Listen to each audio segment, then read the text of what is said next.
क्या आने वाले एक साल में हमारे देश के प्रधानमंत्री नरेंद्र मोदी जी इस्तीफा देने वाले हैं कि क्या वो अगले साल होने वाले राष्ट्रपति चुनाव में राष्ट्रपति के उम्मीदवार होंगे? क्या पाकिस्तान भारत के ऊपर आने वाले दिनों में हमला करेगा, या कॉकरोच जनता पार्टी का अगला कदम क्या होगा? क्या 2029 में विपक्ष की सरकार बनने जा रही है? और इन जैसे सारे सवालों का जवाब हम इस वीडियो के माध्यम से मुंडेन सही लेवल पे मुंडेन एस्ट्रोलॉजी के माध्यम से देंगे। तो इस वीडियो को अंत तक जरूर देखिए। नमस्कार। ऑस्ट्रो लेवल में आप सभी का, मैं एस्ट्रोलॉजर रोहन शिंदे, आप सभी का मैं स्वागत करता हूँ। आज का वीडियो है मुंडेन एस्ट्रोलॉजी के ऊपर, और यहाँ पे कुछ खुलासे हम लोग करने वाले हैं। सबसे पहले मैं बात करूंगा मुंडेन एस्ट्रोलॉजी के ऊपर। क्या हुआ है कि बहुत सारे लोग जो अभी हम सोशल मीडिया से जुड़े हुए हैं, अलग अलग प्लेटफॉर्म के ऊपर, यूट्यूब हो या ट्विटर हो, इंस्टाग्राम हो, फेसबुक हो, इन जैसे प्लेटफॉर्म के ऊपर जुड़े होने से, और जब भी किसी ग्रह के, जैसे कि अभी शनिदेव वक्री चल रहे हैं, मंगल का राशि परिवर्तन हो रहा है, गुरु अतिचारी है, तो इसके ऊपर हर बार एक भ्रम फैलाया जाता है। जैसे कि मैं शनिदेव का दूंगा कि शनिदेव वक्री होंगे तो बड़ा युद्ध हो जाएगा, शनिदेव वक्री है इसलिए भूकंप आ जाएगा, शनिदेव वक्री है इसलिए कुछ ना कुछ बड़ा संकट विश्व के ऊपर आ जाएगा, मंगल ने राशि परिवर्तन किया है तो मंगल खराब है इसलिए ये हो जाएगा, गुरु अतिचारी है इसलिए विश्व युद्ध हो जाएगा, महामारी आ जाएगी कोविड जैसी। तो इस तरह की तमाम भविष्यवाणियां जो कि सही नहीं है, मुंडेन एस्ट्रोलॉजी के नाम के ऊपर की जाती है। देखिए, वक्री शनिदेव हर साल होते हैं, वो पहले भी होते थे, आगे भी होंगे, इसमें कोई नई बात नहीं है। लेकिन हर नेगेटिव चीज को शनिदेव से जोड़ना, ये सही एस्ट्रोलॉजी नहीं है। अभी जो एस्ट्रोलॉजर ये कर रहे हैं, मतलब ये क्या हुआ है ना, अभी कंटेंट वाले एस्ट्रोलॉजी बन चुकी है। तो जब एस्ट्रोलॉजी सिर्फ कंटेंट के लिए और व्यूअर्स को ज्यादा व्यूज आए इसके लिए बनाई जाती है, तो वो सही एस्ट्रोलॉजी नहीं होती।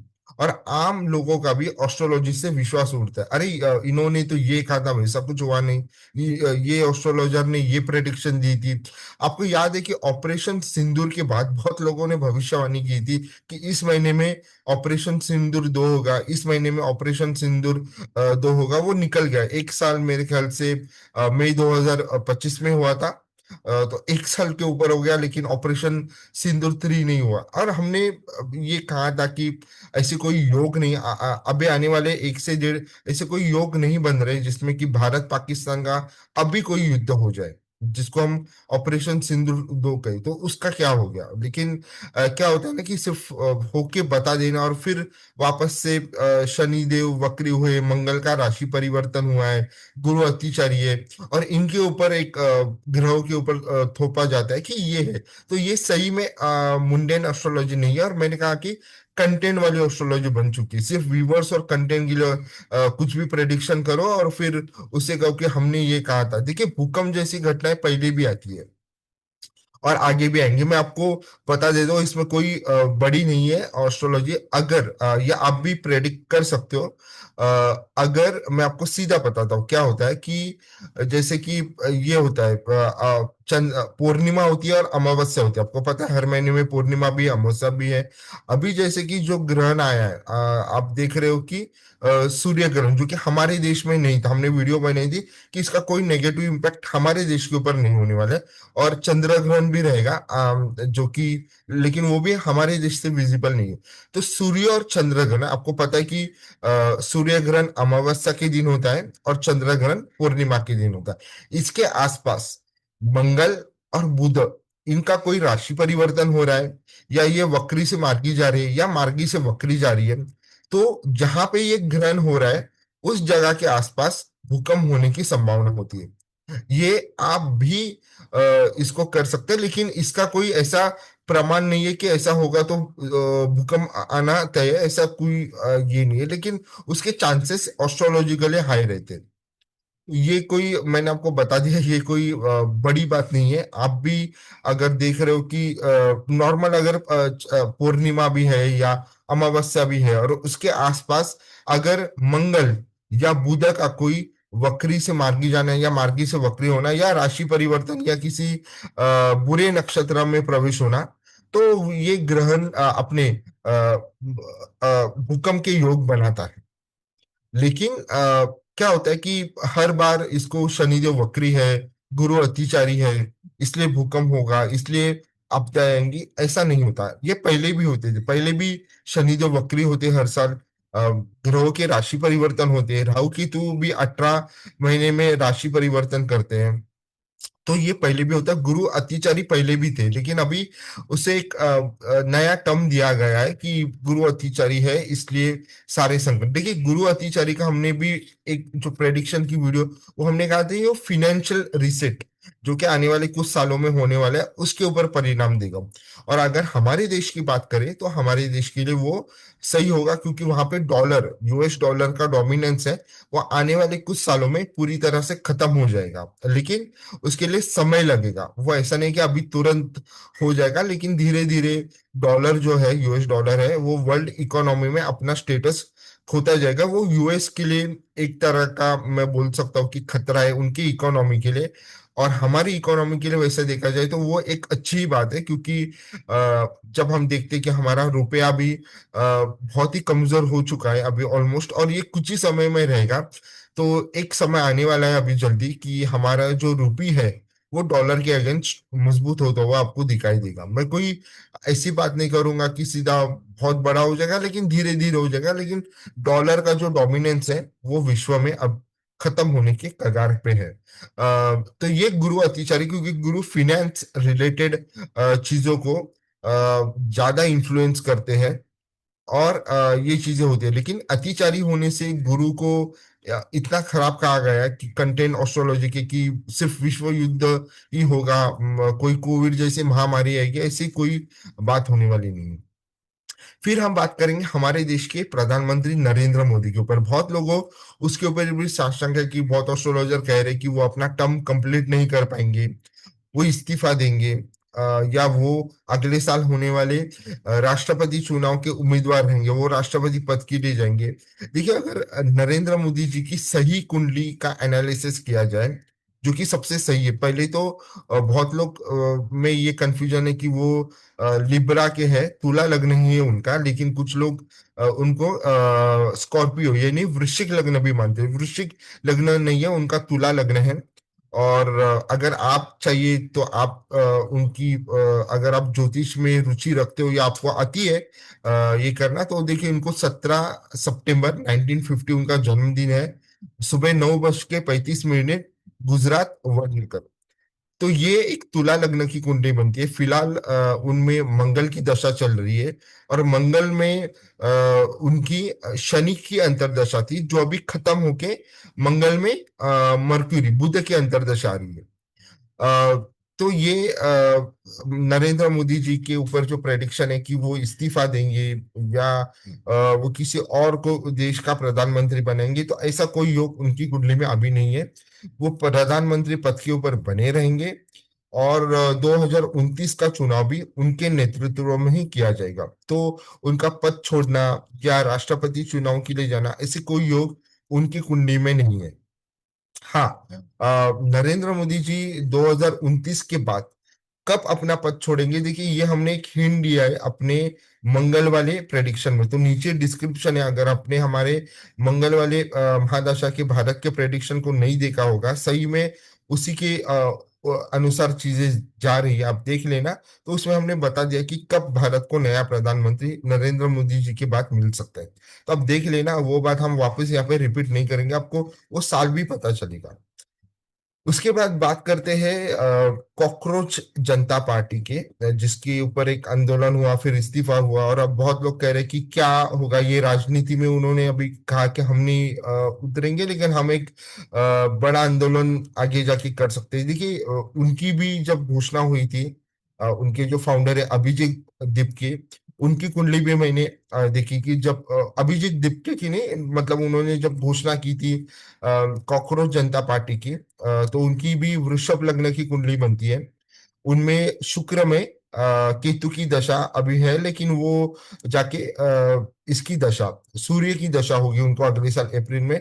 तो वो पॉलिटिकली कॉकरोच जनता पार्टी ज्यादा इवॉल्व होगी अभी। वो हो सकता है डायरेक्टली इनडायरेक्टली पॉलिटिक्स को इन्फ्लुएंस करे, लेकिन ऐसा कोई योग नहीं है कि वो जाके सीधा ज्यादा करके बीजेपी या एनडीए की सरकार को ही गिरा दे, या उनके खिलाफ खड़े होके वो ये करे, क्या बोलते हैं उसको, कि वो ऑपोजिशन में जाके उनके खिलाफ चुनाव लड़े और जीत जाए। ऐसे कोई योग नहीं, उनको ऐसा लग जाएगा कि वो बीजेपी को हरा सकते हैं, बीजेपी को परास्त कर सकते हैं। लेकिन देखिए बीजेपी की जो दशा है, देश की दशा है, नरेंद्र मोदी जी की दशा है, देखिए ये कहीं पे भी ये नहीं होगा। लेकिन मैं एक बोलूंगा कि 2027 में भी इनका प्रभाव रहेगा। लेकिन चुनाव के माध्यम से अगर आप बात करें कि उसके वजह से ऑपोजिशन को फायदा होगा, या बीजेपी आने वाले कुछ चुनाव हार जाएंगी, जिसमें कि यूपी का चुनाव है, उसके ऊपर हम प्रेडिक्शन तभी देंगे, अभी उसके ऊपर बोल के कोई मतलब नहीं है। लेकिन ऐसा नहीं है कि उससे बीजेपी को कोई बड़ा खतरा है, बड़ा खतरे की बात मतलब चुनाव हार जाना या आपस में कुछ नहीं होना। फिर हम अगर ऑपोजिशन की बात करें, ज्यादा करके अगर राहुल गांधी की और कांग्रेस पार्टी की, जो कि सबसे बड़ा ऑपोजिशन है सेंटर में, तो देखिए राहुल गांधी अभी फिलहाल राहु की दशा में चल रहे। राहु में उनकी शनि की अंतर्दशा है। शनि योग का ग्रह है, वो भी तुला लगन है उनका। तो यहाँ पे उनको वो पद मिला। लेकिन मार्च में उनकी दशा राहु की दशा में मरकुरी यानी बुध की अंतर्दशा होगी। बुध की अंतर्दशा में वो ऐसी कुछ बातें करेंगे जिसके ऊपर अभी भी कर रहे हैं, लेकिन वो तब ज्यादा इन्फ्लुएंस करेंगे और कांग्रेस पार्टी का ही नुकसान कर देंगे। तो ये होने की संभावना बहुत ज्यादा है। और अगर मैं इसका हिंट दे दूं तो वो एक हाईएस्ट लेवल के एंटी हिंदू वाले स्टेटमेंट्स कर सकते हैं राहु में, जब उनकी मरक्यूरी की दशा होगी। और ये नुकसान उनको और उनकी पार्टी और उनके सहयोगी दलों को आने वाले 2029 के चुनाव और फिर जो भी स्टेट इलेक्शन होंगे मार्च 2027 के बाद वहां पे होंगे, क्योंकि उनमें मरक्यूरी उनके कुंडली में अच्छे नहीं बैठे हुए हैं। तो मरक्यूरी की अंतरदशा में ये होने की योग है। लेकिन एक चीज मैं और कहूंगा कि राहुल गांधी जी की कुंडली में अ, आगे मिड 30 में, ये बहुत लोगों का भी आश्चर्य लगेगा, ऐसा कैसे हो सकता है कि एक छोटा सा राजयोग फलित हो रहा है। लेकिन उसके लिए समय है। वो 2032 के बाद एक ऐसी सिचुएशन बनती है कि या तो वो किसी ऐसे non government non BJP government को सपोर्ट करे या उसमें शामिल हो जाए, क्योंकि तब बीजेपी की पार्टी की दशा भी बहुत हद तक देश की दशा के साथ मैच नहीं हो रही है कुछ समय के लिए। तो बीजेपी की देश की राहु की दशा और बीजेपी की मंगल की दशा रहेंगी, और वो एक कुछ समय के लिए बीजेपी मिड 30s में कुछ समय के लिए आउट ऑफ पावर जा सकती है, मैं ये कहूंगा। मैं क्योंकि देखिए एस्ट्रोलॉजी जो है वो जैसे है वैसे करनी चाहिए, ना कि किसी पार्टी को, पॉलिटिकल पार्टी को फेवर देने के लिए कि नहीं बीजेपी तो बहुत, आपने सुना रहेगा कि 2047 तक तो कोई जाने वाली नहीं है, या कांग्रेस पार्टी या ऑपोजिशन कभी सेंटर में पावर में नहीं आएगी। एक छोटा सा बन रहा है, मैं ये नहीं कहूंगा कि बहुत बड़ा बन रहा है, लेकिन वो एक इवेंट होगा। उसके बाद वापस जब बीजेपी की राहु की दशा होगी, तब बीजेपी इतने बड़े लेवल पे जाएगी कि वो वहां पे भी सरकारें बनाएगी जहां पे, जिन राज्यों में उसकी सरकार है ही नहीं, ज्यादा करके साउथ स्टेट। लेकिन ये होगा 2035 की बात करो, अभी नहीं, उसके लिए बहुत समय, मतलब 10 से 11 साल है अभी। और लेकिन बीच में एक ऐसा छोटा सा समय आ रहा है जहाँ पे हो सकता है मिड 30s में बीजेपी कुछ समय के लिए आउट ऑफ पावर हो जाए सेंटर से। लेकिन ये देखिए इसमें देश काल पात्र का भी इंपॉर्टेंट रोल होता है, गोचर का भी इंपॉर्टेंट रोल होता है। अभी के लिए 2029 में वापस से एक बार बीजेपी अपने एनडीए के सहयोगी के साथ रहेगी।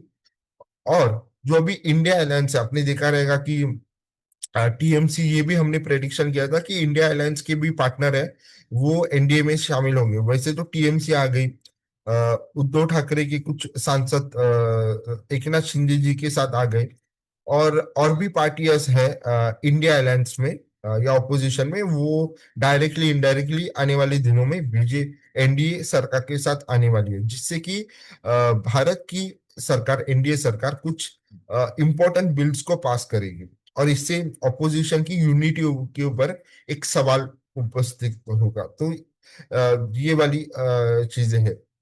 फिर और एक मैं बात करूंगा कि ज्यादा करके अगले साल, मतलब अप्रैल, हो सकता है मार्च से लेके, मैं अगर सटीक बोलूं तो जुलाई, मार्च से लेके जुलाई 2027 के बीच में एक योग ऐसा बन रहा है भारत की कुंडली में कि जहां पे नॉर्थ ईस्टर्न साइड पे चाइना और भारत का एक थोड़ा सा छोटा सा वॉर बोल सकते हैं, उसके योग बन रहे, पाकिस्तान के साथ नहीं बन रहे, लेकिन चाइना के साथ बॉर्डर इश्यूज को लेके थोड़ा सा बड़ा वॉर नहीं होगा, कुछ ऐसा ही कॉन्फ्लिक्ट होगा जो कि 2020 में हुआ था, उस टाइप का कुछ हो सकता है। मार्च 2027 से लेके जुलाई 2027 से, और दिसंबर और आने वाले अक्टूबर के बाद भी आपको कुछ ना कुछ China related north eastern side पे बॉर्डर्स के इश्यूज की खबरें आती रहेंगी। लेकिन भारत भी बहुत ही मजबूती से हमारी देश की मिलिट्री इस बात का जवाब देगी, कोई भी हम पीछे नहीं हटने वाले, और हर परिस्थिति के लिए हम तैयार हैं। ये विश्व के सारे देश जानते हैं, ये तो हमारे जो चाइना, पाकिस्तान या यूएस है, वो भी जानते हैं। फिर मैं अभी नेक्स्ट बात करूंगा कि पाकिस्तान के ऊपर बहुत लोगों ने, जैसे मैंने कहा ना, कि बोल रहे थे कि पाकिस्तान ऑपरेशन सिंदूर 2 हो जाएगा, पाकिस्तान के साथ वापस से युद्ध होगा। देखिए, पाकिस्तान की कुंडली में अक्टूबर के बाद, जहां पे उनकी शुक्र में केतु की अंतर्दशा आएगी, तब सबसे पहले कि वहां पे ऑलरेडी आपको पता है कि उनकी मिलिट्री और आईएसआई यही कंट्रोल करते, तो उनकी मिलिट्री ओवरटेक कर रही, मतलब उनकी जो प्रधानमंत्री है शहबाज शरीफ, उनकी कुर्सी खतरे में है। तो आसिर मुनीर है शायद उनके मिलिट्री के हेड, वही पूरी तरह से पावर अपने हाथ में ले अक्टूबर 2026 के बाद, जब उनकी केतु की अंतर्दशा आई, शुक्र में केतु की अंतर्दशा, जो कि अच्छी नहीं है। और वहां पे वहां के लोगों को तो प्रॉब्लम है, लेकिन वो और ज्यादा बढ़ जाएगी। लेकिन मिलिट्री इसका सारा ठिकरा जो है वो उनके पॉलिटिशियन के ऊपर, और उनकी आदत ये है कि वो हमारे देश के ऊपर भी थोपेंगी, और वो तैयारी में लग जाएंगे कि आगे की। लेकिन ये वो युद्ध की परिस्थिति में अभी नहीं जाएंगे। उनकी जब उनकी जब सूर्य की महादशा आएगी, उसकी एक प्रेडिक्शन है कि सूर्य की महादशा में शायद पाकिस्तान उस स्टेट में ना बने जैसे वो बन रहा है, उसके टुकड़े होना संभव है। और वो युद्ध के लिए भी थोड़ा सा भी अवधि है, कुछ सालों का, भारत और पाकिस्तान के बीच में। लेकिन तब भारत की जो जमीन गई है ज्यादा करके पीओके, वो भारत में आ जाएगा। लेकिन अभी उसके लिए समय है, अभी वो चीज नहीं है। वो समय आप 2029 के बाद ही ज्यादा करके हो रहा है। और मैं बोला कि अभी जो उनकी केतु की अंतर्दशा आएगी अक्टूबर 2026 के बाद, उसमें आंतरिक तनाव और ज्यादा बढ़ जाएगा, और मिलिट्री अपने हाथ में पूरी सत्ता लेगी। वैसे उनके हाथ में है, लेकिन वो हटा के ही पूरी तरह से जो मेरे ख्याल से मुशर्रफ जी ने किया था, मुशर्रफ ने किया था 1999 में, वैसे कुछ ये भी कर सकते हैं, आसिफ मुनीम भी कर सकते हैं। तो ये हो सकता है, लेकिन उसके उनका वो देश ऑलरेडी बर्बाद तो हो चुका है, पाकिस्तान सारे इकोनॉमिकली उसका ऐसा कोई इम्पोर्टेंस नहीं है। लेकिन उसकी वो गलती सूर्य की अंतर्दशा में उसके लिए वो आखिरी साबित होने वाली है। फिर हम बात करेंगे इसके बाद यूएस से, डोनाल्ड ट्रम्प से। देखिए, डोनाल्ड ट्रम्प ज्यादा करके नवंबर से वापस से एक बार एग्रेसिव होना शुरू हो जाएंगे। अभी वो थोड़े से बोल सकते कि टैरिफ उन्होंने नहीं हटाए, लेकिन उन्होंने कुछ कम किए, और यूएस के कोर्ट ने भी ऑर्डर दिया था कि इतने टैरिफ आप दूसरे देशों के ऊपर नहीं लगा सकते, ये सब हुआ। लेकिन नवंबर के बाद मिड टर्म चुनाव में उनकी जीतने के आसार है। फिर वो और ज्यादा ऐसे डिसीजन लेंगे जो कि विश्व की इकोनॉमी के लिए अच्छे नहीं होगी, ना सिर्फ हमारे देश के लिए बल्कि पूरी विश्व की इकोनॉमी के लिए।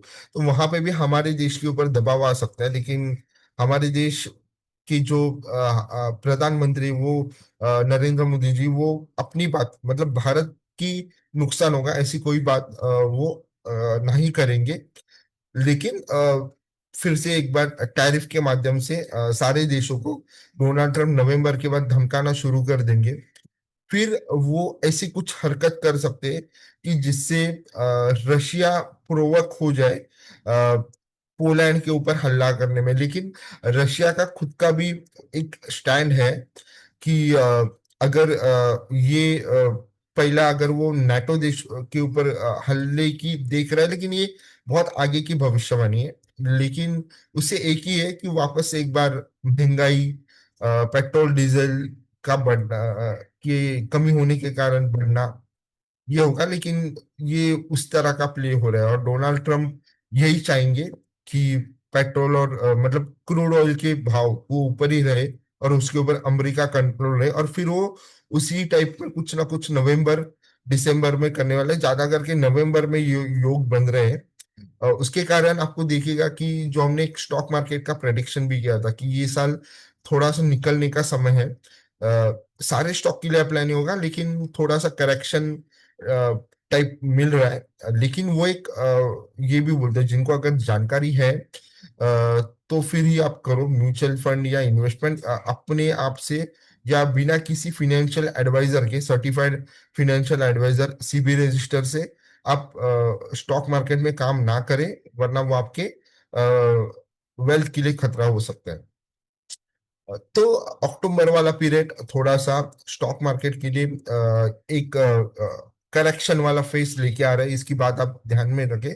और नवंबर से डोनाल्ड ट्रम्प वापस से एग्रेसिव होना, अनशन, वैसे तो बोलते ही रहते वो, लेकिन टैरिफ के मामले में और ज्यादा होने से विश्व की इकोनॉमी में वो इस तरह से एक बोलते हैं ना मंदी में लेके जाने की, पूरी नहीं लेकिन कुछ कुछ बहुत सारे देशों के ऊपर उसके परिणाम हुए। तो ये था मुंडेन एस्ट्रोलॉजी का एक पूरा प्रेडिक्शन हमने दिया। आपको ये कैसा लगा? आप हमें कमेंट कीजिए, लाइक कीजिए, शेयर कीजिए। और अगर आप हमारे एस्ट्रो लेवल्स इस चैनल से जुड़े नहीं हो तो जुड़े रहिए।